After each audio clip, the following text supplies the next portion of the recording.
Bonjour à toutes et à tous et bienvenue à On se fait une toile la critique. Et aujourd'hui, je vais vous parler du film Le Tout Nouveau Testament.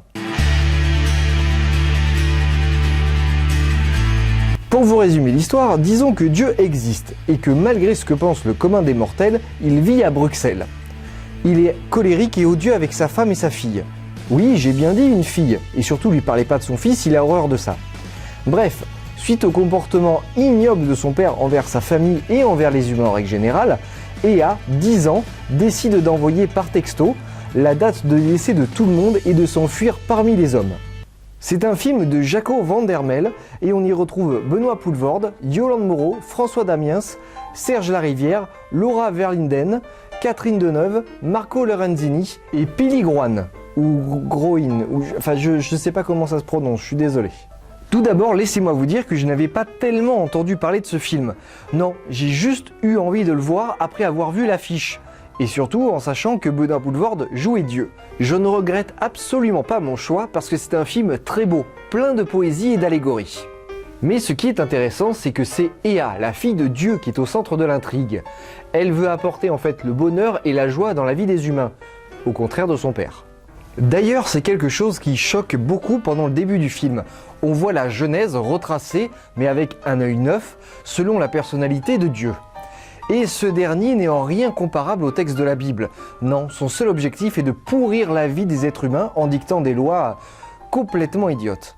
Loi 2129. Quand on plonge un corps dans la baignoire, le téléphone sonne.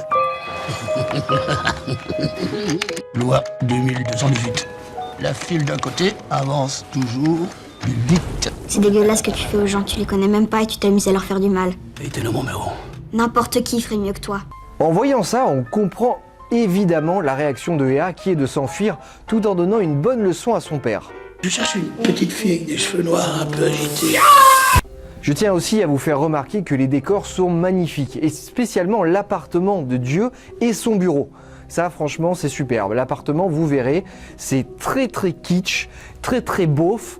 C'est vraiment dans son jus, quoi. C'est pas glauque, mais ça a une atmosphère un peu particulière, un peu pesante, très lourde, surtout au vu de la personnalité de Dieu.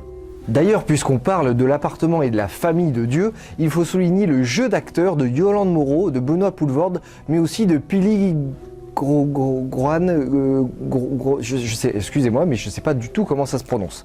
En tout cas, ces trois acteurs sont super dans leur rôle, vraiment géniaux. A noter aussi les scènes avec Catherine Deneuve qui sont vraiment excellentes, car on ne l'attend pas du tout dans ce registre-là. Que c'est que ce bordel? Ah, tu es déjà rentré? En fait, le film est touchant car il ne parle pas frontalement de religion en fait.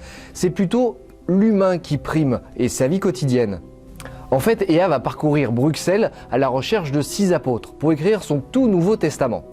Ceci va lui permettre de rencontrer des personnages atypiques, que ce soit un obsédé sexuel, un assassin, un rêveur, un enfant qui n'a plus que quelques jours à vivre, etc. etc. Qu'est-ce qui s'est passé? Un miracle. Car oui, vous vous en doutez, la divulgation des dates de décès provoque dans le monde un électrochoc énorme et une bonne partie des guerres stoppent et les hommes et les femmes commencent à se remettre en question. A noter que le film est entrecoupé de petites scènes humoristiques faisant apparaître un Kevin. Oui, un Kevin, quelqu'un d'un petit peu, gentil, très gentil, un peu, non mais gentil, j'ai pas d'autres mots là, gentil c'est bien. 62 ans à vivre, 62, peste.